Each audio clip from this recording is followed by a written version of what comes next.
Hi எல்லோருக்கும் வணக்கங்க. Welcome to traditional bites channel. நம்ம இன்றைக்கி புளிச்சக்கீரை சட்னி, அதாவது கோங்குரா சட்னி எப்படி செய்கிறதுன்னு பார்க்கலாங்க. இந்த புளிச்சக்கீரையில் அதிக அளவு vitamin A, C, zinc, iron, calcium, antioxidant இருக்குங்க. அதுக்கப்புறம் இது நம்ம டைஜஷன் ப்ராப்ளம், ஹேர் ஃபால் ப்ராப்ளத்தையும் சரி பண்ணுதுங்க. நம்ம இம்யூனிட்டி லெவலையும் அதிகப்படுத்துறதுக்கு ஹெல்ப் பண்ணுதுங்க. இவ்வளோ பெனிஃபிட்ஸ் இருக்கிற இந்த புளிச்சக்கீரை சட்னி எப்படி பண்ணுறதுன்னு பார்க்கலாங்க. இப்போ வாங்க நம்ம வீடியோக்குள்ளே போகலாம்.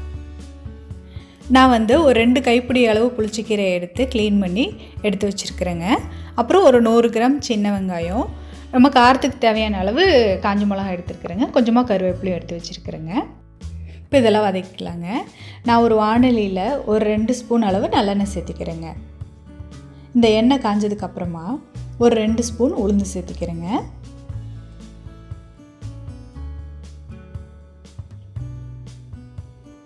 இந்த உளுந்தெல்லாம் நல்லா செவந்து வரட்டுங்க. இந்த உளுந்து செவந்ததுக்கப்புறமா நம்ம எடுத்து வச்சுருக்கிற காஞ்ச மிளகாய் சேர்த்திக்கலாங்க.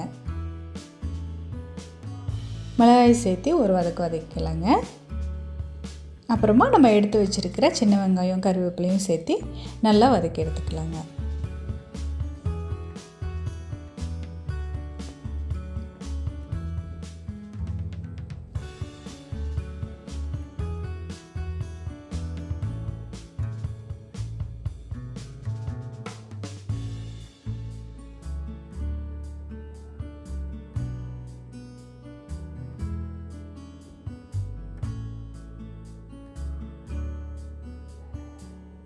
இந்த வெங்காயமெல்லாம் நல்லா வதங்கிருச்சுங்க.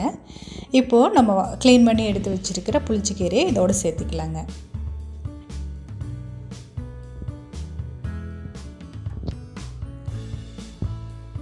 சேர்த்து இதை நல்லா வதக்கலாங்க.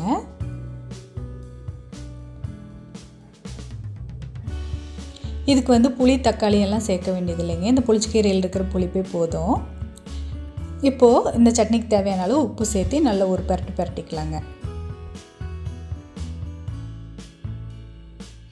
இப்போது அடுப்பை ஆஃப் பண்ணி ஆற வச்சு ஒரு மிக்ஸி ஜாரில் சேர்த்து கொஞ்சமாக தண்ணி சேர்த்து அரைச்சி எடுத்துக்கலாங்க.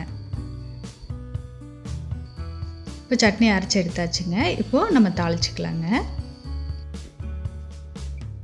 நான் ஒரு வானிலையில் ஒரு 4 ஸ்பூன் நல்லெண்ணெய் சேர்த்திருக்கிறேங்க.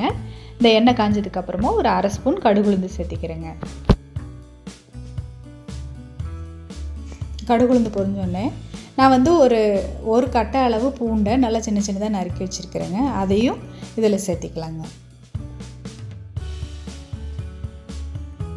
கூடவே 2 வரமிளகாயும் சேர்த்திக்கிறேங்க. இந்த பூண்டெல்லாம் நல்லா செவந்து வர அளவுக்கு வறுத்து எடுத்துக்கலாங்க.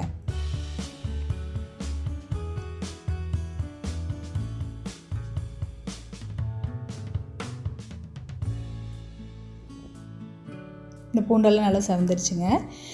இப்போது இந்த தாளித்ததை இந்த சட்னியோடு சேர்த்து கலந்து விட்டுக்கலாங்க. அவ்வளோதாங்க, நம்ம புளிச்சக்கீரை சட்னி ரெடி ஆயிடுச்சுங்க. இந்த சட்னி 2 நாள் வரைக்கும் வெளியிலே வச்சு யூஸ் பண்ணலாங்க. ஃப்ரிட்ஜில் ஒரு 3-4 நாள் வச்சு யூஸ் பண்ணிக்கலாங்க. இது இட்லி, தோசை, ஒயிட் ரைஸ்க்குலாம் ரொம்ப சூப்பராக இருக்குங்க. நீங்களும் இந்த டேஸ்டி அண்ட் ஹெல்த்தியான புளிச்சக்கீரை சட்னியை வீட்டில் ட்ரை பண்ணி பாருங்கள். தேங்க்ஸ் ஃபார் வாட்சிங். தேங்க்யூ.